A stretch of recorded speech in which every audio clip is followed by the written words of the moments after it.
کی ہو گیا سکون کسی پاس نہیں ہے نہ پاکستان تو نہ مدینہ یا نہ مکہ وہ پھر میرے استاد پہ بھی بہت دفعہ لگی تھی میرے پہ بھی بہت دفعہ لگی میرے استاد کے سر پہ بھی تھی 295 میرے سر پہ 2 ہیں 295 اے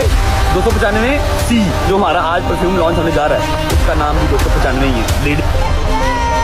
یوٹیوبر رجب بٹ کو اس وقت شدید مشکلات کا سامنا ہے توہین رسالت کے اوپر ان کے خلاف شدید قسم کی تنقید کی جا رہی ہے اور شدید قسم کے انہیں مسائل کا سامنا ہے یہاں تک کہ خانہ کعبہ جا کر انہیں وہاں سے عوام سے لوگوں سے اداروں سے فوج سے معافی مانگی ہے اور انہیں کہا ہے کہ ان کے معاملے کو ان کے کیس کو دوبارہ سے ریویو کیا جائے وہ معافی مانگتے انہوں نے جو کچھ بھی کہا ان سے غلطی ہو گئی ہے رجب بٹ نے کیا کہا اس کے اوپر سوشل میڈیا کے اوپر بھی شدید تنقید کی جا رہی ہے ہم آپ کے سامنے کچھ ویڈیوز رکھنے لگے ہیں یہ ویڈیو مکمل دیکھیے گا یہ واقعہ کیا ہے اس کے اندر ہو کیا رہا ہے اس ویڈیو کے بعد سب کچھ آپ پہ کلیئر ہو جائے گا ہم آپ کو کچھ ویڈیو کلپس دکھاتے ہیں بسم اللہ الرحمن الرحیم اللہم صلی علی محمد وعلی محمد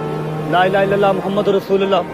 میری جان میری مال میرا ماں میرا باپ میری اولاد میرا ایک ایک خون کا قطرہ نبی پاک صلی اللہ علیہ وسلم پہ قربان جیسا کہ آپ سب کو پتا ہے میرے جو بھی مسئلے مسائل سوشل میڈیا پہ چل رہے ہیں میں اس پاک جگہ پہ کھڑا ہو کے یہ حلف دیتا ہوں کہ میں نے کچھ بھی انٹینشنلی نہیں کیا مجھ سے جو بھی لا علمی میں ہوا میں آپ سب سے ریکویسٹ کرتا ہوں ہاتھ جوڑ کے پہلے بھی معذرت کی ہے ایک بار پھر معذرت کرتا ہوں اپنے دلوں کو میرے لیے صاف کرنا میری تمام علماء کرام حکومت پنجاب اور پاک فوج سے گزارش ہے کہ اس معاملے پہ نظر ثانی کی جائے اور مجھے انصاف دلوایا جائے اور جس نمبر کی دفاع مجھ پہ لگائی جا رہی ہے میں نے اپنے ولاگ میں بھی بتایا تھا کہ 295 مجھ پہ جھوٹی لگائی گئی ہے لیکن جھوٹا کاٹ دیا گیا اور 295 کے اوپر فتویٰ دے دیا گیا خیر میں پھر بھی اس پاک جگہ پہ کھڑا ہو کے اللہ اور اس کے رسول اور تمام مسلمانوں سے ایک بار پھر معذرت کرتا ہوں رجب بٹ نے کیا توہین کی اور آرٹیکل 295 ہے کیا اس کی ڈیٹیل اس لڑکے نے واضح طور پہ بتائی ہم آپ کو یہ گفتگو سناتے ہیں سب سے پہلے تو ہر پاکستانی کو یہ سمجھنے کی ضرورت ہے کہ یہ سیکشن 295 اے اور سیکشن 295 سی ہے کیا یہ بیسکلی سیکشنز ہیں ہمارے لا کے پاکستانی پینل کوڈ میں اس کو پی پی سی بھی کہا جاتا ہے لا کی لینگویج کے اس کے تحت جو سیکشن 295 اے ہے نا جو پہلا ہے وہ ہے آپ کسی کے بھی ریلیجس فیلنگز کو ہرٹ کرتے ہیں انٹینشنلی دانستہ طور پر تو آپ کے اوپر یہ سیکشن لاگو ہوتا ہے چاہے وہ آپ الفاظ سے کریں وہ ویژوالائز کر کے کریں آپ اپنی اسپیچ سے کریں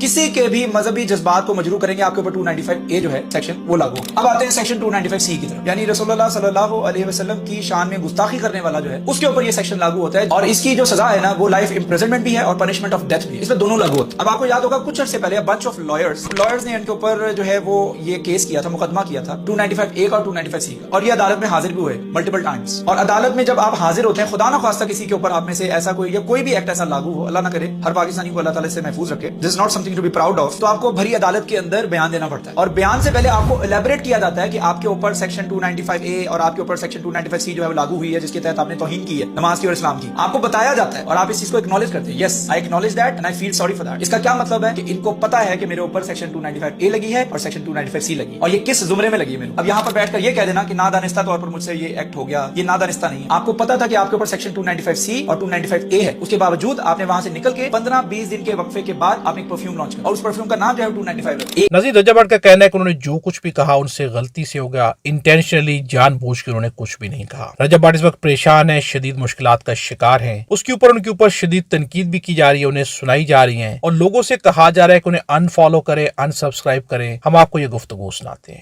مجھے ایک بندے نے سفارش کی کہ میں نے اسے کہا یار مجھے اس پہ ترس آنا شروع ہو گیا پہلے کی بات ہے اس نے کہا جو بات کا ترس کھا رہا ہے وہ بھی ایک بہت بڑا ڈرامہ ہے جب آپ قرآن پاک کھولتے ہیں نا پڑھتے ہیں تو وہ کسی بات نہیں کرے اس کو پہلے کلوز کرتے ہیں بات کرتے ہیں اب وہ بھی ایک اب چلیں اس سائڈ پہ نہیں جاؤں گا اشارہ سمجھ جائے گا عقل مند لوگوں کی میں نے بات کی ہے کہ وہ سب ڈرامہ دکھایا جا رہا ہے ہم ویلفیئر کے لیے کر رہے ہیں جی ہم یہ کر رہے ہیں ایک ویڈیو میں آپ کہتے ہو کہ میرا نانا فیکٹریوں کا مالک ہے ایک میں کہتا ہوں میں خود ٹرینر تھا میں خود یہ تھا میں خود وہ تھا میں شروع سے امیر ہیں کبھی ایک میں کہ میں یہاں تک پہنچنے کے لیے بڑا کچھ کر لیا وہ اگر سارا ویلفیئر کر رہے ہو گاڑی کہاں سے گاڑی تو آپ کی اوقات ہی نہیں تھی لینے کی سائیکل چلا رہے تھے آپ کی اوقات ہی نہیں تھی کہ آپ چیزیں لو آپ کی عوام کا پیسہ دیکھے کس چیز پہ خرچ ہو رہا ہے گاڑیاں بھی لے رہے ہیں سب کچھ جن لوگ انہیں افطاریوں پہ کھانوں پہ بلا رہے ہیں شادیوں پہ بلا رہے ہیں اس کو نہ بلائیں یہ فتنہ ہے یہ گستاخ رسول ہے جتنے لوگوں نے اس کو فالو کیا سبسکرائب کیا سب اس میں ناراض نہیں گا دوستو آپ نے حصہ ڈال دیا جو نبی پاک سے پیار کرتا ہے جو میرے پیارے نبی پاک سے پیار کرتا ہے